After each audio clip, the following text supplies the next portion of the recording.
বন্ধু বন্ধু বাবু আসছে ও হাতে টিয়া পাবি তুই এক কাজ করবি তুই ওই সাইডের ভেতরে যাবি যখন বাবু আসবি তখন আমি কমো আমি গরিব ভাই তখন তুই আসবো হচ্ছে রাজি কবি কি জানে যে আমার বউ মরে গেছে তখন তুই আমার কিছু করবি না চলে যাবি তোমার টাকা দিয়ে দিন না দিয়ে তোর বউ মরে তুই এখন যা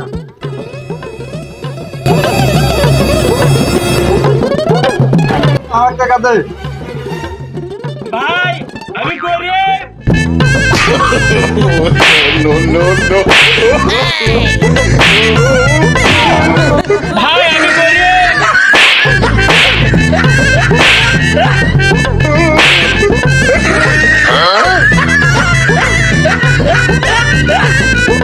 ভাই তুই দেরি কে আলু কা তোর তাহলে আমি মিশা কথা কম আমার কি বউ বলছা